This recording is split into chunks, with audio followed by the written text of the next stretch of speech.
Le Seigneur soit avec vous. Évangile de Jésus-Christ selon saint Luc.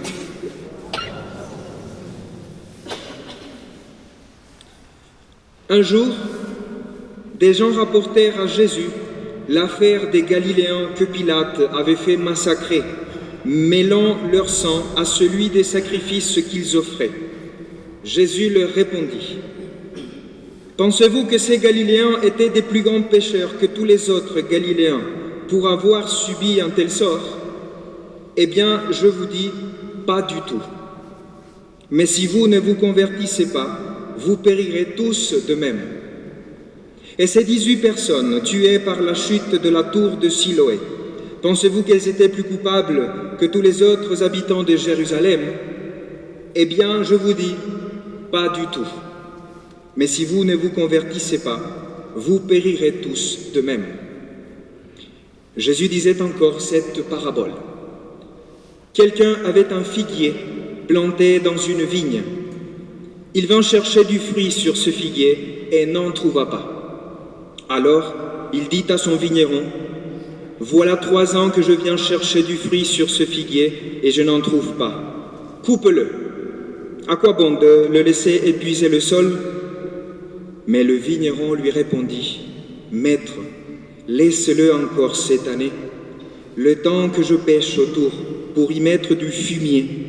Peut-être donnera-t-il du fruit à l'avenir, sinon tu le couperas. » Acclamons la parole de Dieu.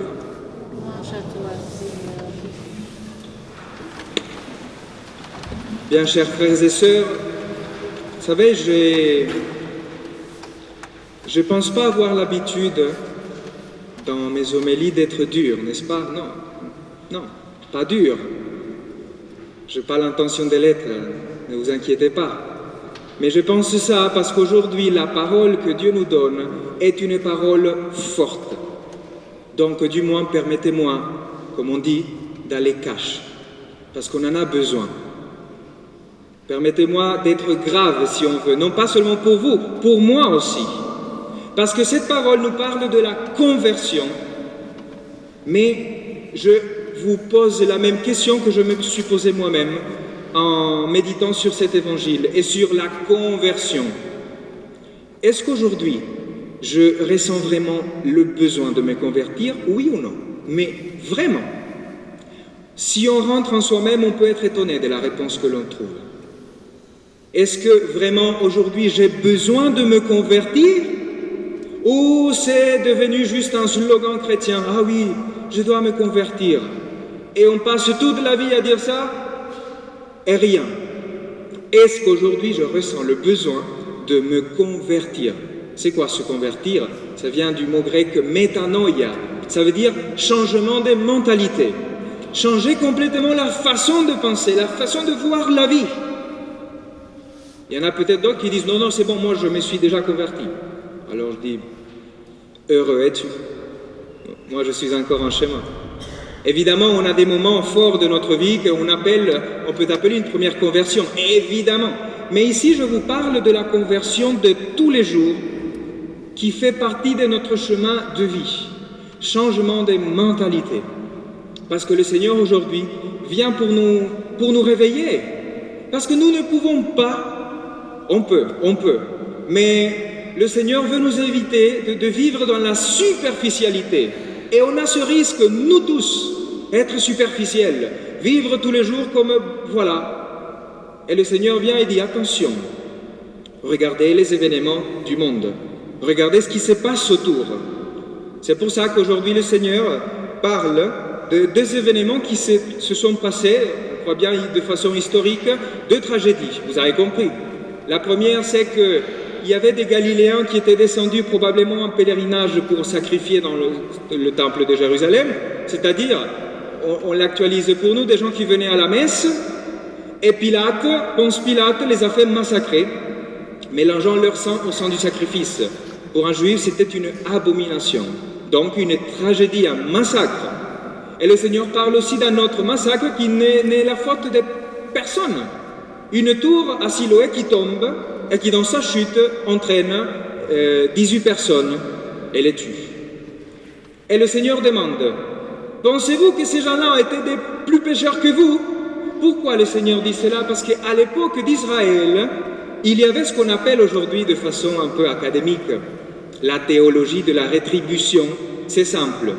Si tu es bon, Dieu te bénit. Si tu es pécheur, Dieu te punit. Israël vivait comme ça. Donc s'il y avait quelqu'un qui souffrait beaucoup, on disait « Ah mais quelque chose il a dû faire parce que le Seigneur est en train de le punir. » C'était la mentalité de l'époque.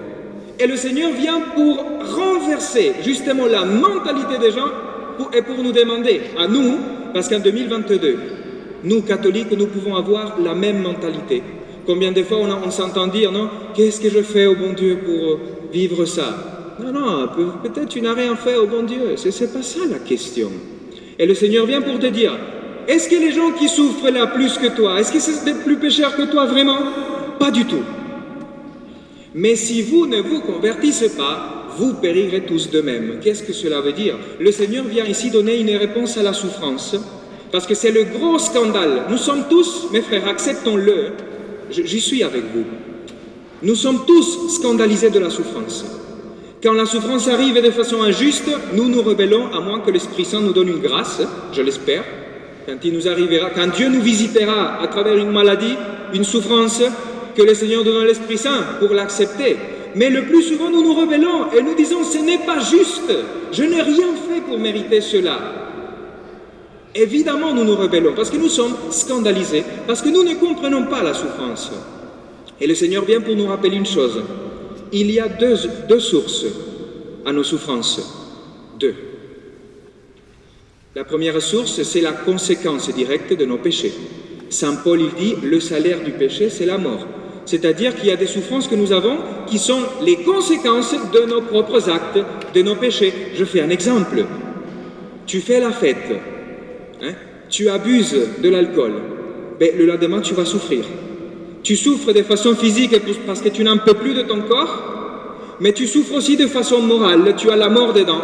Parce que ne viens pas me dire que cette fête a rempli le vide profond que tu as en toi. Faux. Faux. Tu es toujours vide. Tu cherches toujours le bonheur. Et ce n'est pas la fête qui te le donne. Même si on peut faire une fête de façon saine, comprenez comment je parle. Mais je parle ici du péché, l'abus, l'excès. Donc nous avons la souffrance qui nous est donnée par notre péché. Et là on ne peut pas dire « Dieu me punit ». Non, Dieu ne te punit pas. Tu souffres parce que tu as choisi librement le péché. Et le salaire du péché, c'est la mort. Vous comprenez? Ça, c'est la première source de la souffrance. Mais il y a une deuxième. C'est la souffrance que nous n'avons pas cherchée. Et la souffrance qui, à nos yeux, n'est pas juste. C'est ce qu'on peut appeler aussi la croix. Et là, on peut se demander pourquoi. Et vous savez, la chose la plus étonnante de cela, c'est qu'on constate qu'il y a des gens qui souffrent beaucoup plus que d'autres. Parce que la souffrance, ça fait partie de notre vie, on est clair, nous souffrons tous.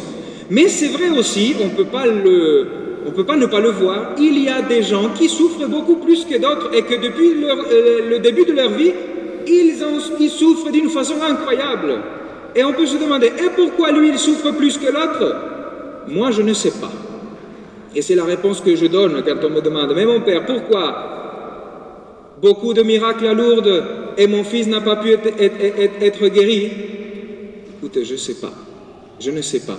Mais je sais une seule chose, qu'il n'y a aucune relation entre la souffrance et la punition. Dieu ne punit pas. J'espère que nous puissions nous sortir de la tête de cela. Dieu ne punit pas. La souffrance a toute une autre réponse. Et le Seigneur dit, mais si vous regardez, on peut prendre ces événements et les rapporter à notre société. Regardez cette pandémie. Regardez maintenant une guerre entre deux pays, la Russie et l'Ukraine. Et le Seigneur te dit, penses-tu que les gens qui sont en train de mourir par la pandémie ou par la guerre étaient pires que toi? Non. Mais si tu ne te convertis pas, ben, tu périras de même. C'est-à-dire, il peut t'arriver pire. Qu'est-ce que cela veut dire, mes frères? Que les événements que nous vivons aujourd'hui, même tes propres souffrances, sont une parole de Dieu pour toi qui t'appelle à la conversion. De telle façon que je vois la pandémie et je devrais dire, Seigneur, vraiment, donne-moi la grâce de la conversion. Je vois la guerre en Ukraine et je dis, Seigneur, je dois me convertir, vraiment, vraiment. c'est une parole de Dieu. La souffrance que tu as aujourd'hui n'est pas un châtiment de Dieu. C'est Dieu qui te parle et te dit, convertis-toi, parce que je t'aime. C'est toujours une parole d'amour, parce que mes frères, j'ai la mission aussi de vous mettre en garde contre un risque que nous avons nous tous, c'est de vivre dans l'illusion religieuse et de ne jamais se convertir. C'est facile. Nous pouvons venir à la messe pendant des années, tous les dimanches, participer de façon active dans la paroisse. C'est bien, on peut le faire. Et en même temps, détester le frère qui s'est toujours assis de l'autre côté de l'église. Tu n'as jamais pu lui parler, parce que tu ne l'aimes pas, parce que tu le juges. Nous pouvons faire beaucoup d'œuvres humanitaires et sociales, mais de façon égoïste, juste pour se sentir mieux, pour s'acheter une bonne conscience et pouvoir dormir la nuit. Égoïste. Tu penses qu'à toi. Mais je peux parler de moi aussi, attention. Beaucoup de rites, beaucoup d'encens, beaucoup de prières des lèvres, et mon cœur loin du Seigneur. Comme disait le prophète Isaïe, le Seigneur dit « Ce peuple m'honore des lèvres, mais leur cœur est loin de moi. Que m'importent leurs holocaustes? Moi, ce que je veux, c'est la conversion. » C'est une parole pour tous, mes frères, vraiment pour tous. C'est facile de juger ceux qui ne viennent pas à l'église, alors que nous qui venons, nous pouvons passer à côté de l'essentiel. Parce que nous pouvons faire tout selon les règles, comme des bons pharisiens, être réglo et de ne jamais nous convertir. C'est un appel pour moi aussi, je peux être prêtre et ne jamais me convertir. C'est un appel pour nous tous. Le Seigneur, pour cela, nous donne aussi sa liturgie à travers Saint Paul, nous donne la deuxième lecture qui nous dit « Frères, je ne veux pas vous laisser ignorer ce qui s'est passé avec le peuple d'Israël. Ils ont tout reçu de Dieu. La manne, l'écaille, l'eau, ils ont vu la mer ouverte et ce n'est pas pour autant qu'ils se sont convertis. Ils ont râlé dans le désert, ils ont murmuré et comme conséquence de leur faute, ils ont dû errer 40 ans dans le désert de telle façon que cette génération-là n'a pas connu la terre promise. Ce n'est pas une punition de Dieu, c'est la conséquence de leur propre péché. Et Saint Paul nous dit, attention, parce que le peuple d'Israël nous est donné comme exemple pour que nous nous convertissions.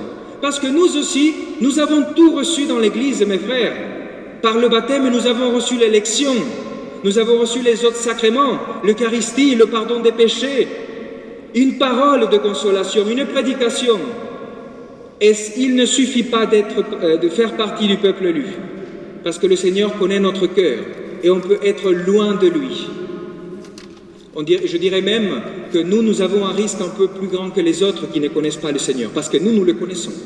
Et nous pourrons vivre une vie double, hypocrite. C'est pour cela qu'aujourd'hui le Seigneur vient pour nous dire, à travers Saint Paul, celui qui se croit solide, qu'il fasse attention à ne pas tomber. Parce que nous sommes tous faibles, mes frères. Personne d'entre nous n'est confirmé en grâce. Ne jugeons personne. Ne nous surestimons pas. Nous sommes tous des pauvres pécheurs en conversion, en chemin de conversion, rachetés par le Seigneur, mais en chemin de conversion. C'est pour cela que tous les jours, je le répète souvent, mais c'est une prière que souvent je fais devenir ma prière. C'est ce que disait Philippe Néri, Saint Philippe Néri, avant de sortir, commencer sa mission. Il disait, Seigneur, méfie-toi de Philippe. Aujourd'hui, il peut te trahir. Si tu enlèves ta main de sa tête, il va te trahir. Méfie-toi de Philippe. Ne t'éloigne pas de lui. On peut prendre cette prière pour nous tous et dire, Seigneur, méfie-toi d'Andrés, s'il te plaît. S'il te plaît. Aide-le, aide-moi. Ne t'éloigne pas de moi. Et on peut le dire pour nous tous. Parce que le plus important, c'est pas d'être réglo dans la foi et d'être des experts de la religion. Parce que le Seigneur a parlé dur contre les experts de la religion. C'est pour ça que parfois aussi de façon personnelle, souvent je dis, le plus important n'est pas de pratiquer. Évidemment, c'est un mot qui revient souvent pour nous, mais on peut se réfugier dans le mot pratiquer pour se sentir juste bien et croire qu'on fait bien les choses. Alors que ce qui est le plus important, c'est vivre la foi de façon authentique. Venir à la messe, oui, mais non pas pour cocher la caisse « je suis venu », mais parce que j'ai besoin du Seigneur. Vous comprenez la différence? Ce n'est pas le but de pratiquer. Vivre la foi de façon authentique. Pour cela, le Seigneur nous donne une parabole pour nous aider, la parole du figuier. Parce que peut-être aujourd'hui, nous découvrons que nous sommes comme ce figuier, tout beau, tout feuillu, non, comme ça, tout bien habillé, plein de feuilles. Vous savez, j'imagine, pour moi, les feuilles du figuier, c'est les paroles. Paroles, paroles. Moi, je parle beaucoup, le Seigneur sait que je parle beaucoup. Mais ça, c'est que les feuilles. Et le Seigneur, aujourd'hui, vient au milieu de toutes ces feuilles que nous sommes, ce bel arbre, dit, est-ce que tu as un fruit? Est-ce que tu as donné un fruit? Je dis, Seigneur, aie pitié de moi, je ne sais pas si j'ai des fruits. Peut-être pas encore. Et le Seigneur, aujourd'hui, vient pour chercher en toi, qui est peut-être plein de feuilles, comme ce figue, vient chercher un fruit. Et il te dit, est-ce que tu as déjà un fruit? Est-ce que tu as déjà accepté la grâce que je voulais te donner pour que tu aimes ton ennemi? Des fruits de miséricorde. Est-ce que tu as un fruit de pardon? Un fruit de paix, de chasteté? Un fruit de douceur? Est-ce que tu as quelque chose? Et peut-être on se rend compte que, alors qu'on se croyait très bon, on se regarde à soi-même que des feuilles. Peut-être on se rend compte aujourd'hui qu'on est vraiment loin de la véritable conversion dont parle le Seigneur. Et donc à ces moments-là, si on a déjà compris que nous sommes loin, je peux commencer à m'arrêter. Si on a compris que véritablement nous avons besoin de la conversion, il y a une bonne nouvelle pour nous. C'est que alors que nous devrions tous être coupés comme cet arbre, voyez que le vigneron a été l'intercesseur de cet arbre. Le peuple d'Israël a eu un intercesseur qui était Moïse, qui à chaque fois disait « Seigneur, aie pitié de ce peuple qui est dur de tête. Aie pitié de lui s'il te plaît. Ne le punis pas. » Un intercesseur. Et nous avons le meilleur intercesseur. Jésus-Christ lui-même, le Fils de Dieu, qui vient aujourd'hui et devant son Père lui montre ses plaies glorieuses et dit « Seigneur, regarde, ça je l'ai fait. Pour lui, pour Marie, pour Jean, pour Clément, pour Françoise, je dis au hasard, désolé, ce sont sûrement des gens que je connais. Seigneur, aie pitié de lui. » Et il vient le Seigneur et dit, aie pitié de André, Seigneur. Laisse-le encore un an. Peut-être dans ce carême 2022, Matthieu va se convertir. Laisse-le s'il te plaît. Un peu plus. Et de Gabriel, et de René. Ça y est, je commence à vous fixer. Mais, vous comprenez? Aide-le, Seigneur. S'il te plaît, une année de plus. Peut-être ce sera son dernier carême parce qu'il va bientôt mourir. Donne-lui la grâce de la conversion. Laisse que je vienne, je bêche autour et que je mette du fumier. Et l'image, elle est magnifique, mes frères. Vous savez ce qu'est le fumier. Je ne veux pas le dire, non? Vous savez ce qu'est le fumier. Je vais rester poli. On sait tous. Mais peut-être le Seigneur dans ta vie, pour que tu donnes des fruits, il permet des situations de fumier, pour dire. C'est-à-dire des situations inconfortables, des souffrances que tu ne comprends pas, mais ce n'est pas pour te punir.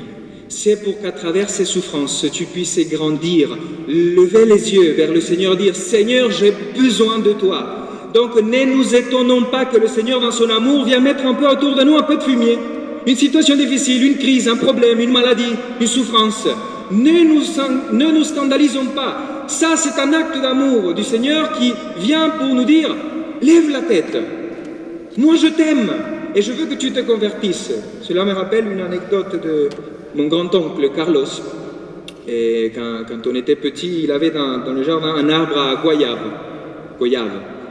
Et, sauf que cet arbre ne donnait pas de fruits. Je me rappelle, mon grand-père, il nous a tous appelés, tous les petits, et il a pris sa ceinture et il a commencé à flageller l'arbre. Mais c'était impressionnant. Le flageller le tronc de l'arbre, et après il lui a dit « Si tu ne donnes pas de fruits l'année prochaine, je te coupe. » Étonnamment, l'année prochaine, les goyaves, bam, commençaient à pousser. Nous, les enfants, on était « Waouh !» En fait, on n'avait pas compris qu'après l'avoir flagellé, il avait aussi blessé le tronc. Vous savez que quand un arbre est blessé, la sève, comme un essai de survie, doit sortir pour pousser, pour donner la vie à cet arbre, pour l'empêcher de mourir. Donc peut-être là, les fruits vont pousser. Donc il avait fait cela aussi. Et je trouve ça très évangélique. Parce que parfois le Seigneur doit nous frapper un peu aussi au tronc, nous faire du mal. Et on se demande, mais qu'est-ce que je fais au bon Dieu? Mais non, mais tu n'as rien fait, comprends que cela, je le fais par amour, pour que tu te convertisses. Cette crise économique, ce problème, cette souffrance, cette maladie, c'est comme un coup que je te donne pour que tu puisses te sauver, pour que tu puisses crier vers moi et que la sève remonte, image de l'Esprit Saint, pour te faire dire, Seigneur, aide-moi. de telle façon que, comme dans la première lecture, le Seigneur dira « J'ai entendu la souffrance et j'ai vu la misère de mon peuple et je viens le délivrer. » Aujourd'hui, le Seigneur nous révèle son nom à travers Moïse et le buisson ardent. Et son nom est amour, que le Seigneur t'aime. Si on pouvait résumer cette homélie, c'est ça, que le Seigneur t'appelle à la conversion parce qu'il t'aime. Il ne veut pas que tu rapetisses ta vie à un projet plat, bourgeois, sans aucune aventure chrétienne. Je ne sais pas comment le dire. Le Seigneur vient pour te réveiller aujourd'hui, pour te dire « Je t'aime ». Convertis-toi, accepte cet amour que je te donne et tu seras une autre personne. Tu verras la vie de façon différente, tu pourras changer de mentalité et avoir la mentalité du Christ et voir dans les événements de ce monde l'action de Dieu qui t'aime et qui t'invite à la conversion. Voilà pourquoi, mes frères, demandons au Seigneur cette grâce. Disons-lui, Seigneur, s'il te plaît, laissez-moi cette année, je veux me convertir. Donne-moi la grâce, je ne peux pas tout seul. Viens me délivrer. La conversion, c'est accepter que nous avons besoin d'être délivrés du péché. Parce que nous pouvons très bien nous habituer à l'Égypte et au Pharaon. Et le Seigneur vient pour nous donner cette lumière et nous dire « Accepte que tu as besoin d'une libération. » Et si tu l'acceptes, si je l'accepte, le Seigneur vient. Et nous pourrons, à la fin de ces carêmes, fêter la Pâque, la libération totale. Et nous serons des hommes et des femmes nouveaux. Voilà, mes frères, je vous le souhaite, je le souhaite pour moi, que le Seigneur puisse nous donner la grâce immense de la conversion. Amen.